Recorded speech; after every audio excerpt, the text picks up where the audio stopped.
thing I'm going to do is get out of the way. Everybody should take photos of the board. This is a quick overview of some of the stuff that we're going to talk about. Now, what I want you to do in this lab today, I want you guys, and you're going to hear this a lot in this class, you've probably heard it already,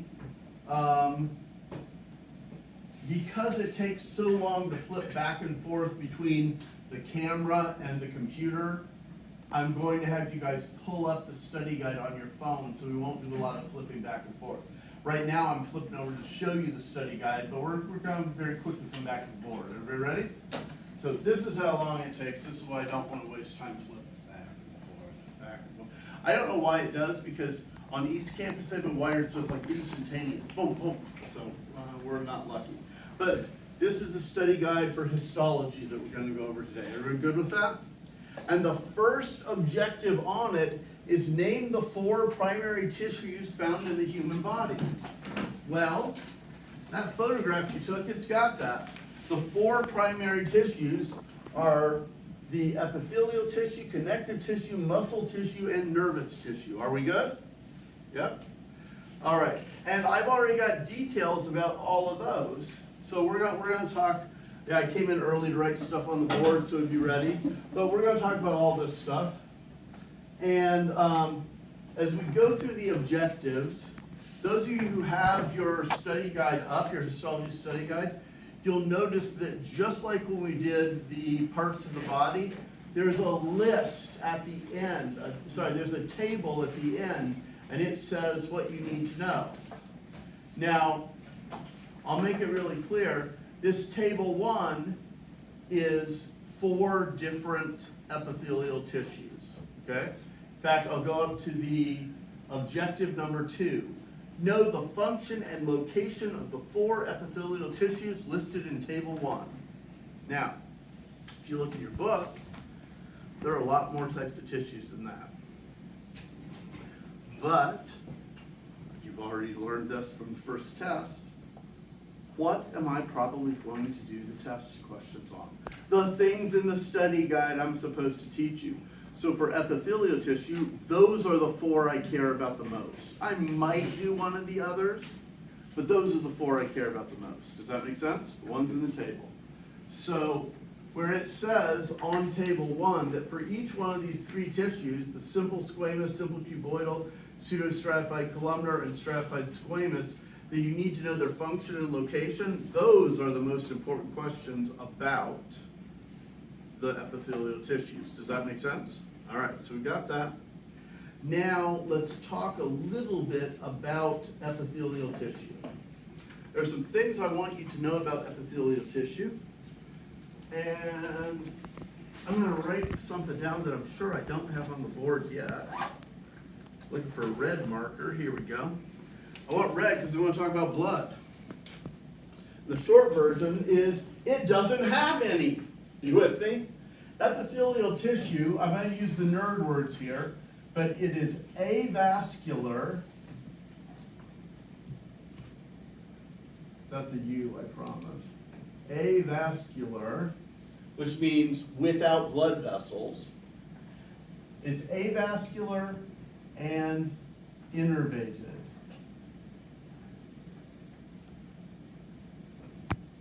So now we'll say it in common speech instead of anatomy speech. It's got no blood vessels, but it's got some nerves. Good? No blood.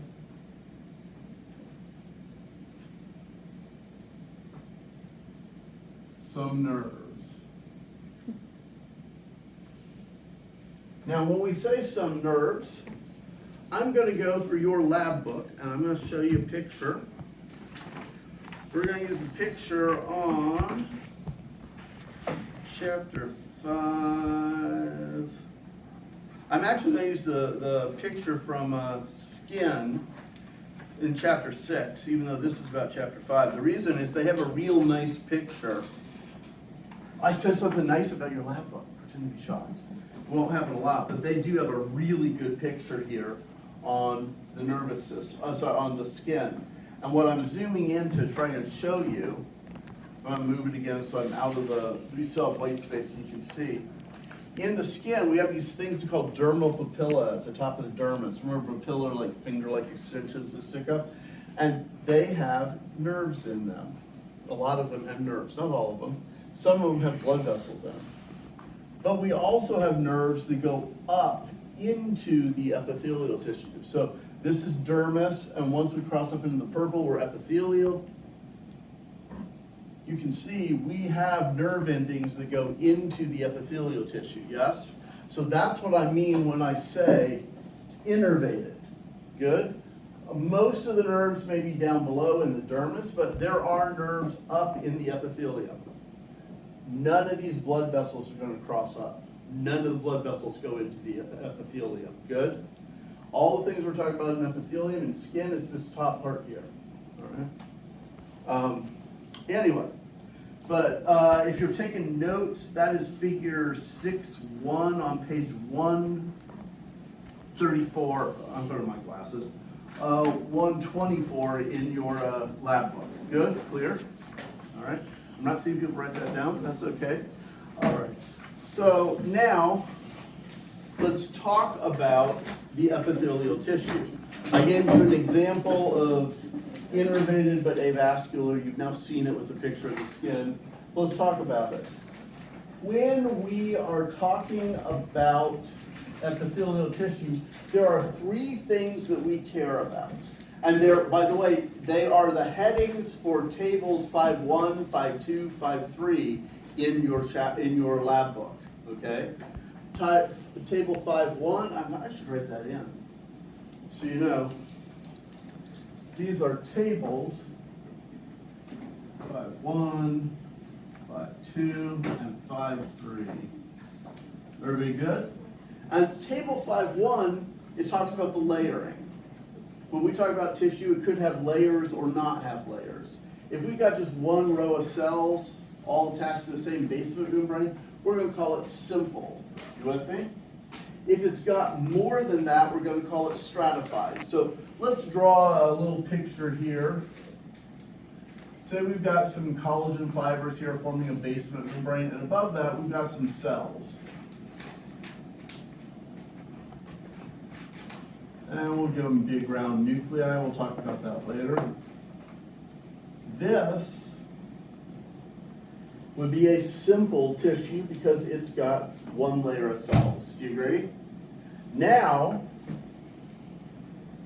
let's give it another layer. It might line up the same, they might line up differently, but we've got another layer of cells. If you have more than one layer, you're going to describe that tissue as stratified. Are you with me? Like geologic strata, layers of the rock, we got layers of the tissue, it's stratified. All right, so simple or stratified. Those are our two options that they talk about in table 5.1. The other thing we might talk about is the shape of the cells. If they're tall and thin and their walls are really close so the nucleus gets squished and looks kind of vertical, there's a picture of that in your book. Anyway, that's called a columnar cell. And there's a picture of that in your table 5.3. You see how those cells are tall like architectural columns and the nucleus is squished real narrow?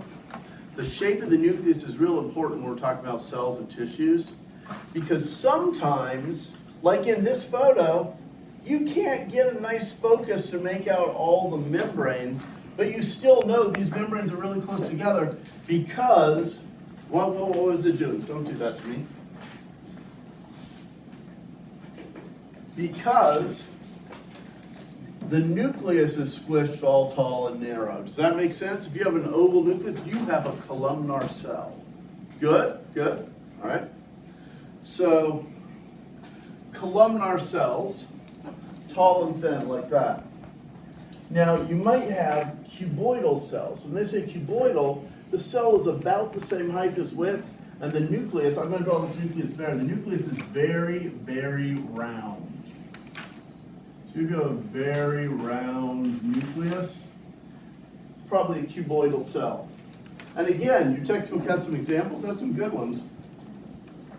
I might use this. right here. Where we go? I'm in the wrong row. That's why I'm not getting it. All right, I'll move this up here. There we go. So these cells, would you agree? Very round nucleus, and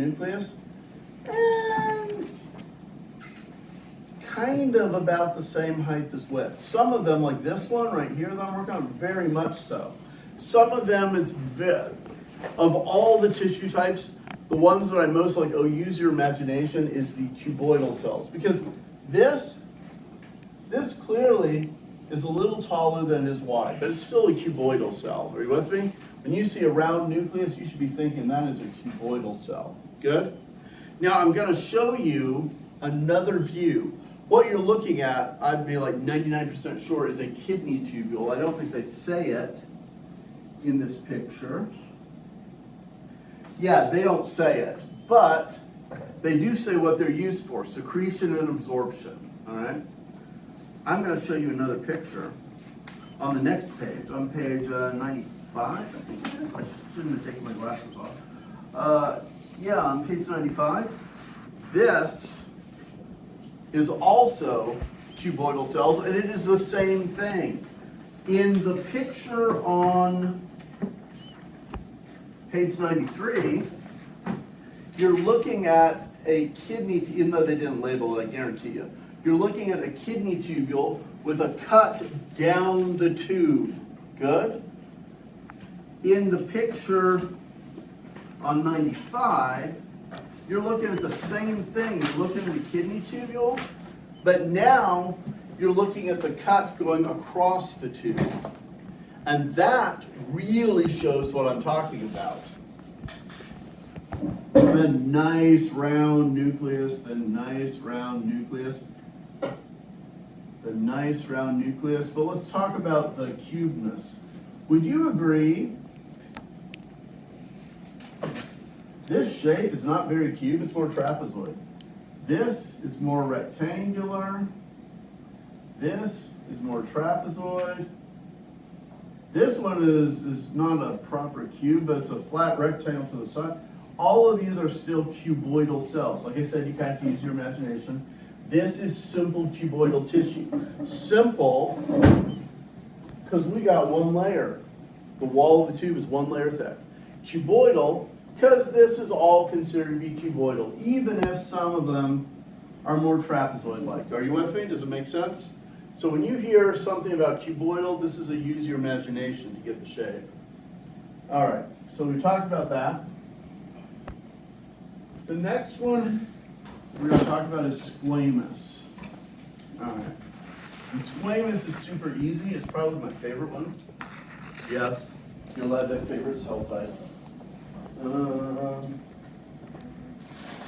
I'm going to let you guys pretend to be shocked. I have an empty Mountain Dew can. I wonder where that could come from. All right, you're all supposed to laugh because you know I drink Mountain Dew nonstop all the time. Nobody laugh.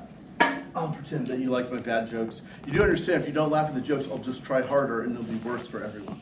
All right, so let's just work with this. So this can be squashed flat. Do we agree? That cell is squashed flat. The S in squamous, the SQU in squamous, the SQUA in squamous should remind you of the word squashed, because that cell is squashed flat. Very, very flat. All right? Now, let's go for some pictures. Are you with me? Nobody's like, woohoo! Okay, but we're going to try it anyway. We'll see if they have a picture I like. Well, they have some pictures, but I'm sure not liking them. This is stratified. We could go for simple. These are definitely squamous, but these in your textbook, your lab book on 98, I'm trying to focus to get better. And let's darken it up, see if that helps. No, let's go lighter. Does that help? Yeah, lighter helps a little. Would you agree this cell is super squashed flat? This is its nucleus. That's a squashed flat cell, yes? But that is a stratified squamous. Stratified means you got layers, yes? I'm going to show you better pictures. This is where I admit that your lab book is not your favorite lab book. Let's first go for the lecture book, because the lecture book in general is better than the lab book. I would rather show you things out of your lecture book than the old lab book, because like, well, what good is that to me? All right, so let's take a look. Here we go, here we go. There we are. So, simple squamous is a single layer thick. This is the basement membrane down here.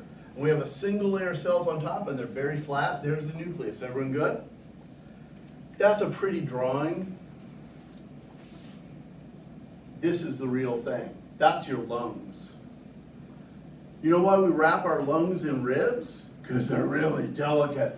The air sacs are one cell thick. Here's an air sac, here's an air sac. That's what's between them. See how flat and thin they are? You can see the nucleus in there. Those are simple squamous. Now, you guys see this one right here? That's not an air sac. Anybody know what that is? That's a capillary. So the distance between this air sac and that blood, it's a little bigger. Yeah, it's, I can even outline it. You can see it right here kind of. It's 2 cells thick. One simple squamous cell that makes the wall of the capillary, and one that makes the wall of the alveoli, the air sac of the lung. Does that make sense? Okay, so super flat. There's not much controlling the movement of oxygen into blood or carbon dioxide into air that you're gonna breathe out. Because simple squamous, really thin, not much in the way, good for gas exchange, also good for filtration. The filtration membrane in your kidneys, the glomerulus is what they call it. You've got wall of the capillary, and you've got the wall of the Bowman's capsule, and you have the stuff flow right across. All the things going to become future urine. Does that make sense? Yeah, so thin stuff, good for filtration, good for exchange. I'm going to give you one other thing it's good for. We talked about some membranes before, 3 membranes that were super, super thin, super, super slippery. An S name for the group of them. Serous membranes, you remember? What was the one around the heart? Pericardium. What was the one around the lungs? Say it loud, I think you have it. Pleural. Pleural, yes, pleura. Okay. What was the one around the intestinal membranes? The abdominal organs, including the intestines. The peritoneum, yes? All of those are simple squamous too. Good?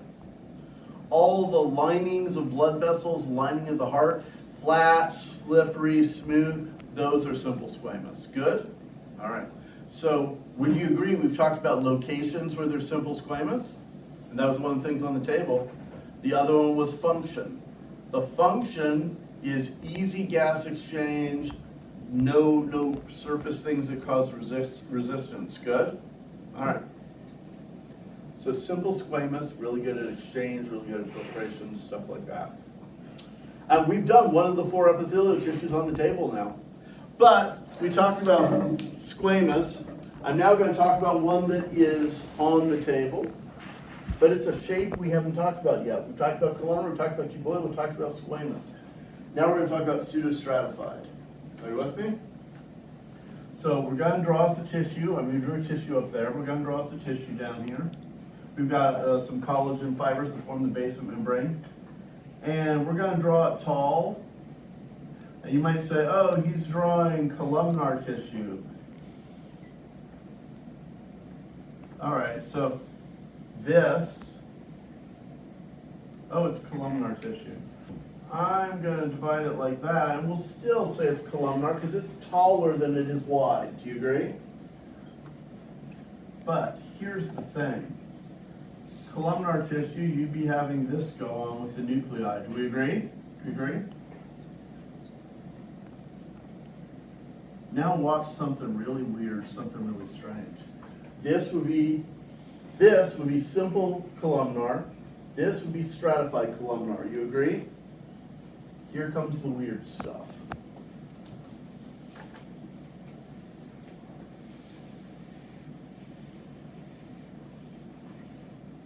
We got the same basement member, we got the same apex.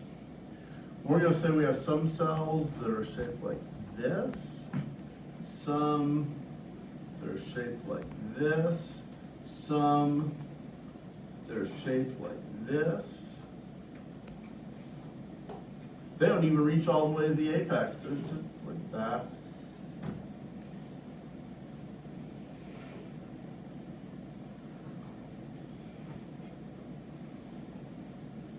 Leland, if this was not, like say someone's bad at a microscope and they can't focus it, could you imagine a situation where they think there are 2 rows of cells because they see 2 rows of nuclei?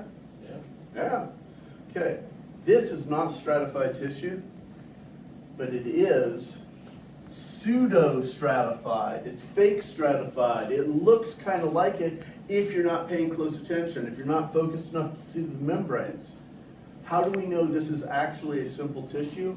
Because all the cells, even the ones that are barely attached, they're attached to the basement membrane. The ones that are broadly, strongly attached, they're attached to the basement membrane. The ones that don't even reach all the way up to the apex, they're attached to the membrane. They're all on the same membrane, so they're all the same layer. It's pseudo-stratified. Are you with me? Now, I'm going to change this a little bit to look a little narrower. We've still got pseudo-stratified. But, I'm going to do some other things. We're coming back to this one. You with me? Now we're going to talk about the third specialization for epithelial cells. What is on the top of it?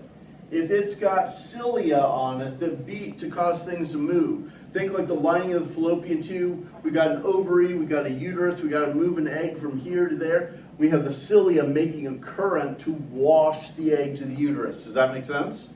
Okay? So, if you had cilia on top, there you go. That's one of the specializations. Say you had, because you do, say you had cilia on the top of this. I'm gonna draw in some cilia. Remember, cilia are the ones that beat like that. Yes, the pump. Okay. So I'm drawing cilia. I'm not going to draw them here. We'll talk in a minute why. All right. So you could have cilia. You could also have cells that have a thing on top we call microvilli. You saw some pictures before. They had up, down, up, down, up, down, up, down, instead of a flat membrane. Their membrane had lots of stuff on the top. That's to give extra surface area to absorb stuff. An example of that would be like kidney stuff. I'm looking at your textbook right now, and I'm going to find you one. Is that making me happy? Is that not making me happy? Come on, people. I'm about to go. Oh, well, we'll go with this drawing. I'll find a photo later. But this drawing is in your textbook. It is on page 162 for those of you taking notes. Do you see that the top of these cells have a bunch of microvilli, yes? Increased surface area for absorption. That's intestines, to absorb the nutrients out of the food that's going by. Does that make sense? In fact, we got a special name for this thing of this whole layer of microvilli at the top. We call it the brush border. And in fact, when you do digestive in AP2, they'll talk about the fact that you even have little enzymes that are only found in that membrane. They're called brush border enzymes. They do some of the final parts of digestion before you absorb. Literally, nutrients going by, like, oh no, we're going to break that protein further apart. We're going to break that sugar further apart. Does that make sense? Yeah. Brush border enzymes. Okay, so you've got that. Let's see if we can find a pretty photo. No, we're up to connective. I don't like it. I'm going to get you a good photo of the old lab book. I've been trying to avoid that. So we're going for it.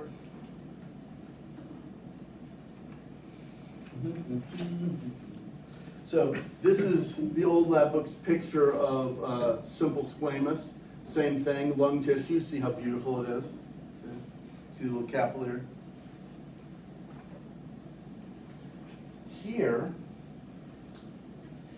this is that intestinal tissue. It's not zoomed in as much as the pretty pictures or the drawings, but this is that brush border made out of the microvilli for absorption. Good? It is simple columnar. But it's got this. It's got this. This light staining, but you see some granules in it, yes? This is called a goblet cell. This is one of the specializations you can have. The goblet cell is insane. It is crazy. It is so hard to think about. A goblet cell is a gland that is only one cell. One cell all by itself is a gland. Do you know what that makes? It makes mucus. Well, let me say it another way. It makes a protein called mucin. And when mucin touches water, mucin becomes mucus. It changes shape and it absorbs the water, and now it's mucus. All right. So any layer that has goblet cells in it, they're making mucus. Now, there are different forms. There are forms that are real watery and they're used for lubrication. An example of that would be goblet cells in the intestine, like we're looking at there. Whenever they spill their mucin out, whenever they spill their mucin out, let's see if I can find the same picture again real fast. Probably not. How you find it real fast is the question. Yeah, we got it. When they spill their mucin out of the goblet cell here or out of the goblet cell here, and it hits water, I'm talking about intestinal goblet cells, they make a thin mucus. This lubrication to help the food go down the intestine. Does that make sense? Now, there are other tissues that have goblet cells. And what I drew over on the side here for the pseudostratified, that's one of them. Let me get my sheets of printer paper. Woo-hoo. I'm going to draw a goblet cell. You already saw photos just a minute ago of goblet cells. So light staining, but with some granules of mucin proteins. Yes? Good? This pseudostratified, ciliated tissue with goblet cells, that's the lining to your trachea. That's to keep bacteria and pollen from getting into your lungs and causing trouble. As you breathe air in, and it swirls around going down the tube, down the trachea, it's going to, the air will bump into the wall and it will smash into the wall and there's mucus along the wall. But that mucus is a little thicker, a little stickier. That mucus is like flypaper. You know how flypaper grabs the bugs you don't want around? It grabs the pollen, it grabs the bacteria. Everybody good so far? And when it does, then we have the cilia beating to move the mucus up the trachea to the back of the throat so you can swallow it down to the stomach where the acid looks at those bacteria and says, kills them all. Does that make sense? Okay. With sound effects, I promise. Okay, moving on. This making sense so far? All right, so one of the specializations you have is cilia, one of them you have is microvilli, one of them is goblet cells. Let's do one more. This is stratified squamous. We'll talk about in a minute. This is stratified squamous. Would you agree a scratch on the inside of your cheek is a lot worse than a scratch here? Why is a scratch on the outside not so bad? Because those cells are tougher. They're full of a protein called keratin. Keratin is the stuff that your fingernails are made of, stuff your hair is made of. It's the stuff the horn of a rhinoceros is made out of. It's the stuff that cow horns are made out of. Stuff horses' hooves are made out of. Keratin is tough. Are you with me? So if we say that a cell is keratinized or has undergone keratinization, that means that it is full of a tough protein and it makes it hard to destroy that cell. Good? Now, an example of that we already talked about. I'm going back to your lab manual. And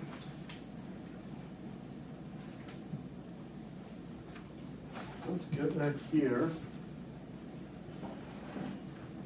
This top part of the skin, the stratum corneum,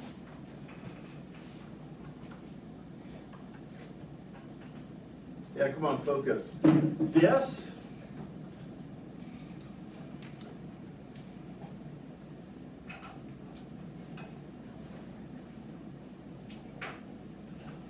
even the thin stuff is about 20 cells thick. And all those cells, they're already dead. They're basically membrane sacs of keratin. They are tough. Does that make sense? Okay. So why is it that if I'm walking along and I bump the corner of something and I just scrape a few cells off, or I'm scratching, oh I itch, I'm scratching, I scratch off some skin flakes, I don't care. Because there's more underneath that and underneath that and underneath that and underneath that. Let me say it another way. Stratified tissues are really good at abrasion resistance. Good? So think of your mouth. You're chewing. When you agree your food is rubbing on your cheeks, what would happen if that was simple squamous? You'd bleed after every meal, right? You'd be tearing holes in your cheeks and you'd have nothing there. So it's stratified squamous. Let's be gross. Let's talk about what happens when you go to the bathroom and you have to pass the feces out of your body. Well, would you agree that's rubbing on the wall of the rectum? Yeah? You don't want simple tissue there. You want layers. You want to be able to rub some cells off. Do we agree? All right. So that's stratified tissue. What about when you're eating and you swallow and the food runs down the esophagus to the stomach? It's rubbing along the stomach, along the esophagus the whole way. Do you agree? Stratified tissue. This, because of the keratin, is just the keratinization, is just super, super resistant stratified squamous. Does that make sense? All right, so we've gone through the three specializations. Do you agree? The stuff that's on tables 5.1, 5.2, 5.3. Let's now go back to the study guide. I'm not flipping over, but I'm looking right here. We said that objective 2 was know the function and location of the 4 epithelial tissues in table 1, yes? And we've done some of that, but let's go finish it up. So simple squamous, function, good at gas exchange, good at filtration, yes? Okay.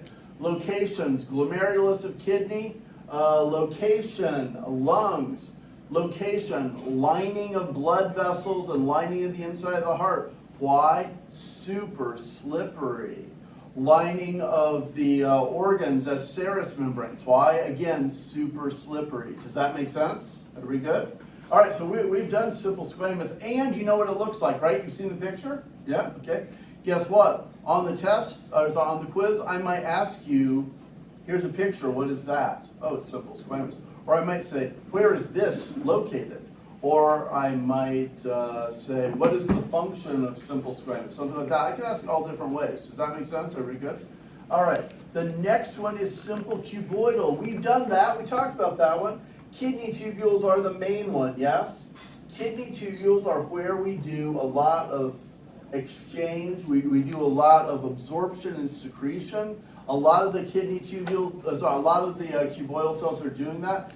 They have some microvilli on top to make it easier to do the exchange. But you know that if you're looking at simple cuboidal, you're going to have one layer because simple. And you know that those nuclei, they're going to be round because that's the thing you can see for sure.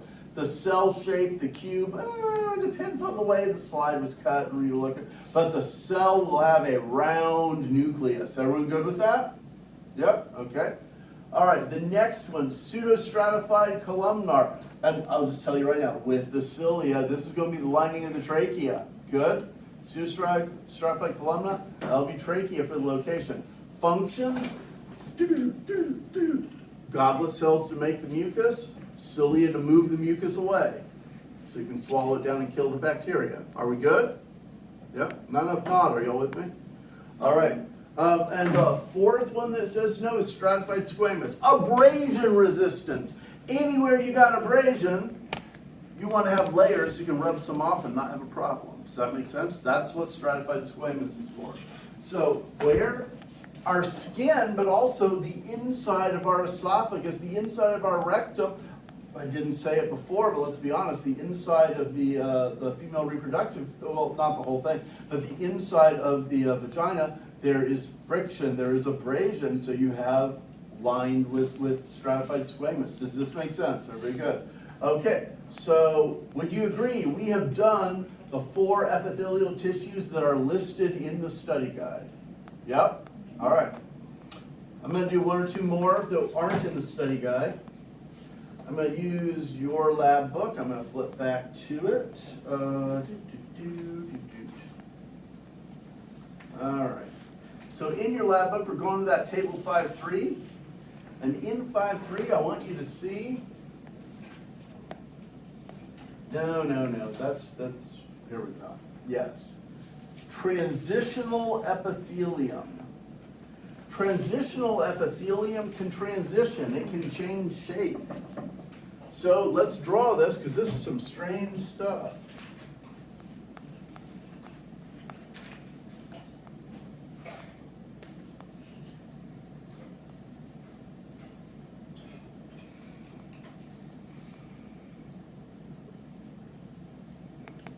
Let me darken it up. That might be easier for you to see so you know I'm not just making this up out of my imagination.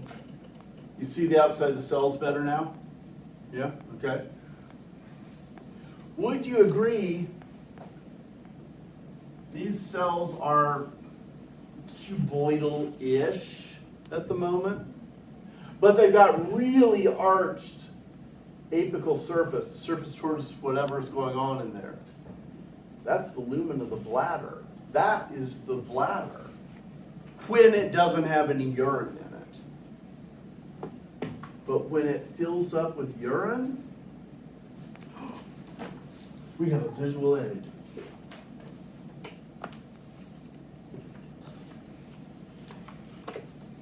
All right. This will be a very minor shape change, but we're going to have a shape change. With me? Here we have a hair tie. Good? I'm going to stretch it. Tell me how the shape changed. Small column Louder? is shaped like a column. Oh, yeah. What I wanted you to say is it goes from thick to much thinner. Do you agree? All right. So these cells, these transitional epithelium cells, when you fill the bladder with urine, they get stretched and they get thinner. They go from being curved to almost looking squamous. They can change shape and snap back once you empty your bladder. Does that make sense? Everybody good? All right.